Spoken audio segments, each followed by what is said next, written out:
এই অপূর্ব মন্দিরটা new town Jagannath মন্দির। বিশ্ব বাংলা গেট থেকে সাপুরজিগামী যে কোনো বাসে উঠে কারিগরি ভবনের সামনে নেমে একটুখানি হাঁটলেই নিউ টাউন জগন্নাথ মন্দির পৌঁছে যাবেন। বিশ্ব বাংলা গেট থেকে অটোতেও আসতে পারেন কারিগরি ভবন, সেখান থেকে নিউ টাউন জগন্নাথ মন্দির।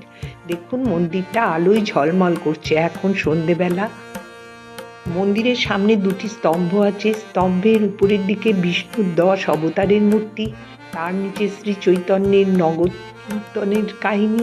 দুই পাশে স্তম্ভ দুটি একইভাবে সুসজ্জিত, আলোয় ঝলমল করছে।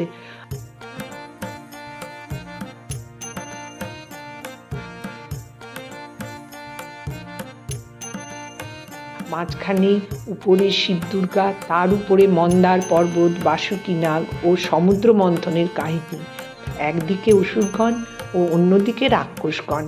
মাথার উপরে শ্রীকৃষ্ণ, জিনার মুখ শ্রী জগন্নাথ দেবের মতন।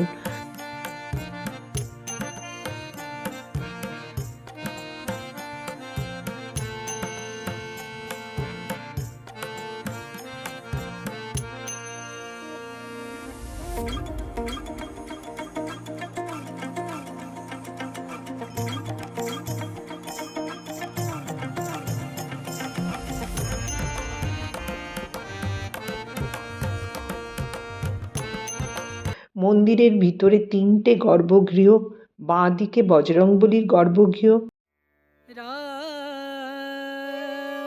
নাট মন্দিরটাও অতি সুসজ্জিত, উপরে বিভিন্ন দেবদেবীর মূর্তি রয়েছে, বিশাল একটা ঝাড়বাতি রয়েছে যেটা চারিদিকটাকে আলোকিত করে রেখেছে।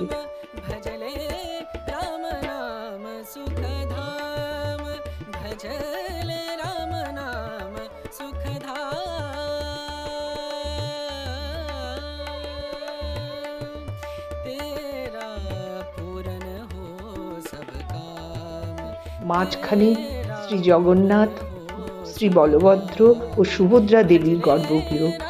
আজ উল্টো রাত, ওনারা এখন মাসির বাড়ির থেকে ফিরছেন, তাই শ্রী লক্ষ্মী দেবী, সরস্বতী দেবীর মূর্তি এখানে আমরা দেখতে পাচ্ছি।